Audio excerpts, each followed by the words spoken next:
नमस्कार बंधुरा আমি অরিন্দম চলে আসলাম আজকে এই মুহূর্তে বিরাট বড় একটা আপডেট নিয়ে। এবার কিন্তু ডিজিটাল ইন্ডিয়াতে কিন্তু সরাসরি নিয়োগ হতে চলেছে ইন্টারভিউর মাধ্যমে, কোনো পরীক্ষা কিন্তু দিতে হবে না। সো এটা কিন্তু চাকরি প্রার্থীদের জন্য খুব বড় একটা অপরচুনিটি আসছে। কতগুলো শূন্যপদ আছে, শিক্ষাগত যোগ্যতা কি, এ টু জেড আমরা আলোচনা করব। সো বন্ধুরা ভিডিওটা কেউ স্কিপ না করে কিন্তু আপনারা প্রথম থেকে শেষ পর্যন্ত দেখবেন এবং আপডেটটা কিন্তু জেনে নেবেন। একাধিক শূন্যপদে কর্মী নিয়োগ করছে ডিজিটাল ইন্ডিয়া কর্পোরেশন। আবেদন পদ্ধতি বিস্তারিত জেনে নাও। যে সকল চাকরি প্রার্থীরা কাজের সন্ধান করছেন তাদের জন্য বিরাট সুখবর। ভারতের ডিজিটাল ইন্ডিয়া কর্পোরেশনের পক্ষ থেকে কর্মী নিয়োগের জন্য বিজ্ঞপ্তি জারি হয়েছে। বিজ্ঞপ্তিতে উল্লিখিত স্টেট কোঅর্ডিনেটরের পদে একাধিক কর্মী নিয়োগ করা হবে। এখানে সারা ভারতে চাকরি প্রার্থীরা আবেদন করতে পারবেন সম্পূর্ণ বিনামূল্যে। তাহলে দেখুন আবেদন পদ্ধতি, নিয়োগ পদ্ধতি, শিক্ষাগত যোগ্যতা, বয়সসীমা বিস্তারিত। সো শুরু করি ভিডিওটা। যে পদে নিয়োগ করা হবে সেটা ডিজিটাল ইন্ডিয়া কর্পোরেশন পক্ষ থেকে প্রকাশিত স্টেট কোঅর্ডিনেটর পদে কর্মী নিয়োগ করা হবে।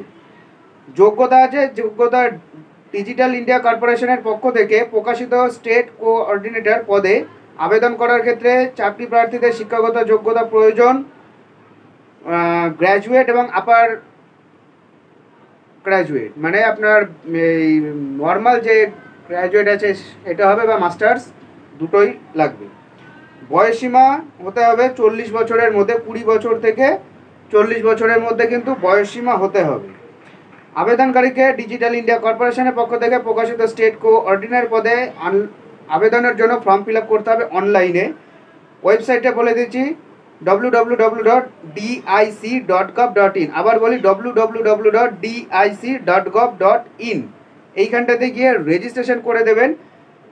রেজিস্ট্রেশন করার পরে আপনারা কিন্তু ফোন নাম্বার এবং পাসওয়ার্ড দিয়ে লগ ইন করতে হবে। করার পরে অ্যাপ্লাই নাও বাটনে ক্লিক করে প্রার্থীর প্রয়োজনীয় তথ্যটি ভালো করে পড়ে ডকুমেন্টস দিয়ে ফর্ম ফিল আপটা করতে হবে এবং যেটা আপলোড হয়ে যাবে সেটা স্ক্যান করে নিজের কাছে রাখতে হবে। এরপরে সাবমিট বাটনে ক্লিক করতে হবে। এখানে আবেদন মূল্য, কোনো প্রকার আবেদন মূল্য এখানে লাগবে না। এটা আবেদন করতে পারবে 24শে আগস্ট পর্যন্ত। এখন আবেদন শুরু হয়ে গেছে, 8 তারিখ থেকে শুরু হয়ে গেছে, 24 তারিখ পর্যন্ত কিন্তু আবেদন করতে পারবে। এখানে কিন্তু ডাইরেক্ট ইন্টারভিউর মাধ্যমে যতজন ফর্ম ফিল আপ করবে সবাইকে ইন্টারভিউ ডাকা হবে। তাদের মধ্যে থেকে মাত্র 15 জনকে কিন্তু ইন্টারভিউ চাকরি দেওয়া হবে। 15 জনকে চাকরি দেওয়া হবে অফিসার র্যাঙ্কে। এখানে পে স্কেলও অনেক ভালো দেওয়া আছে। তো বন্ধুরা এটাই হলো আজকেকার আপডেট। সো এরকম আপডেট পাওয়ার জন্য অবশ্যই চ্যানেলটা সাবস্ক্রাইব করে আমাদের পাশে থাকুন। দেখা হচ্ছে পরের ভিডিওতে। ভালো থাকবেন সবাই। নমস্কার, জয় হিন্দ।